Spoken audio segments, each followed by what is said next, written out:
حضرت اسماعیل کے بارے میں حکم ہوتا ہے 7 سال کی عمر ایک روایت کے مطابق، ٹھیک ہے. خواب میں آپ کو کہا جاتا ہے آپ نے 3 راتوں تک مسلسل خواب دیکھا کہ اپنے بیٹے کو ذبح کرو. اگین ذرا سمجھیے گا قربانی کا لیول. 99 ایئرس کی دعا کے بعد بیٹا ملا ہے. پہلے حکم ہوا صحرا میں چھوڑ کے آ جاؤ، آپ چھوڑ کے آ گئے ہیں. کتنا بڑا امتحان تھا. اب اس سے بڑا امتحان کہ اب اس کو ذبح کر دو. اچھا اب یہ بھی چلیں آج آپ کو بہت خوبصورت بات سننے کو ملے گی کہ آپ کو جب 8 ذوالحجہ کی آپ نے خواب دیکھا نا تو آپ کنفیوز رہے کہ یہ شیطان کی طرف سے یا اللہ کی طرف سے خواب ہے. تو یہ جو سوچ بچار ہے نا، سوچ بچار کو کہتے ہیں ترویہ. تو جو 8 ذوالحجہ کا دن ہے اس کو یوم الترویہ کہا جاتا ہے. اس کی وجہ یہ ہے ایک بار پھر خواب آیا تو آپ نے یقین کر لیا کہ یہ اللہ کی طرف سے حکم ہے. تو اس لیے 9 ذوالحجہ کو کیا کہا جاتا ہے؟ یوم عرفہ. عرفات کہتے ہیں پہچان کا دن. آپ کو یقین ہو گیا کہ یہ خواب اللہ کی طرف سے ہے. اور 10 ذوالحجہ کو آپ ذبح کرنے کو چلے تو یوم النحر کہا جاتا ہے، ذبح کا دن. یہ ایکچولی یوم ترویہ، یوم عرفہ اور یوم النحر یہ حضرت ابراہیم کی کیفیات تھیں. اچھا اب آپ نے کمال یہ کیا کہ جب آپ کو یقین ہو گیا نا، آپ نے اپنے بیٹے سے بھی پوچھ لیا کہ بیٹا مجھے اس طرح خواب آیا ہے، تم کیا کہتے ہو؟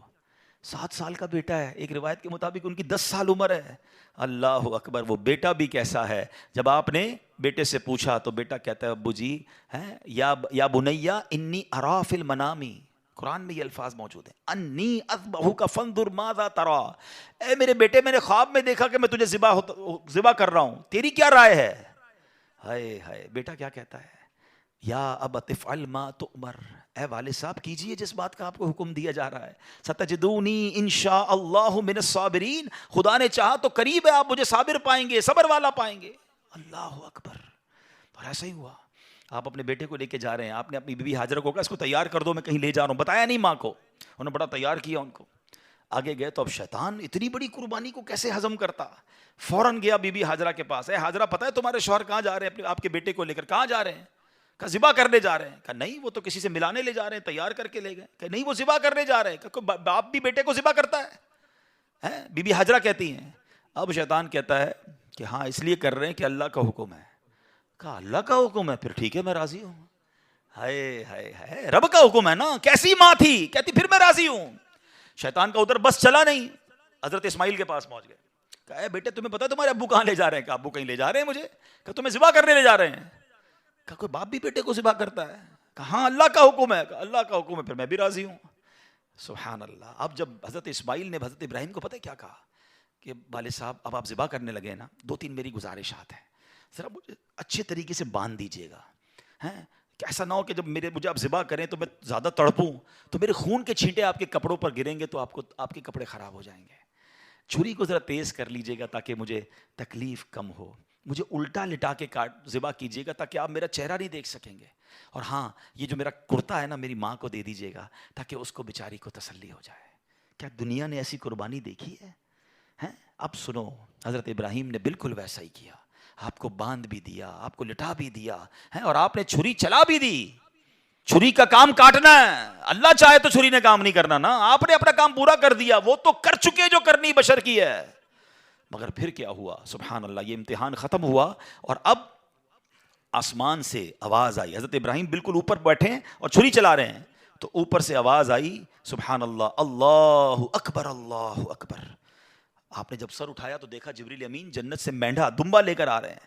تو آپ سمجھ گئے میرے امتحان کا وقت پورا ہو گیا ہے. بے شاختہ آپ کی زبان سے نکلا لا الہ الا اللہ واللہ اکبر. تو حضرت اسماعیل تو نیچے لیٹے ہوئے تھے، وہ بھی سمجھ گئے کہ لگتا ہے ہمارا امتحان پورا ہو گیا. وہ کہتے ہیں اللہ اکبر وللہ الحمد.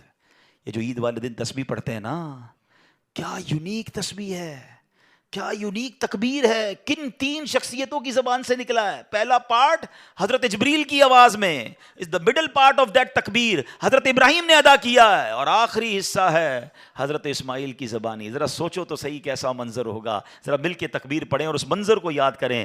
اللہ اکبر اللہ اکبر لا الہ الا اللہ واللہ اکبر اللہ اللہ اکبر وللہ الحمد، اللہ اکبر اللہ اکبر، لا الہ الا اللہ واللہ اکبر اللہ اکبر وللہ الحمد۔ ہمارے بچے، ہماری فیملی قربانی کو ہم نے فیسٹیول بنا دیا ہے، گائے آ رہے ہیں، بکرے آ رہے ہیں، انجوائے ہو رہا ہے، گھوم آ رہے ہیں، پھر آ رہے ہیں، پھر باربیکیو پارٹیاں۔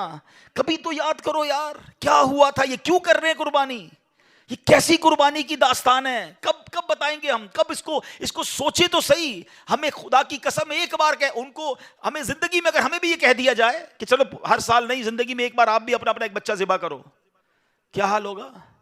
کتنی بڑی آسانی، بکرے کاٹو، گائیں کاٹو، خود ہی کھاؤ، انجوائے کرو۔ شریعت نے کتنا آسانی کر دی ہم پر، لیکن اس قربانی کو تو یاد کریں نا۔ اور پھر اس سے سیکھنے کو کیا ملا کہ یہ وہ لوگ تھے کہ جن کی ان واقعات کو پڑھ کر کبھی تو احساس ہو یار کہ کبھی مال کی قربانی دینی پڑے تو میں حاضر، کبھی وقت کی قربانی دینی پڑے تو میں حاضر، کبھی اپنی خواہشات کی، اپنی ڈیزائرز کی قربانی دینی پڑے تو میں اللہ کے لیے دوں گا، اور اللہ وہ دن لائے جب جان کی قربانی دینی پڑے۔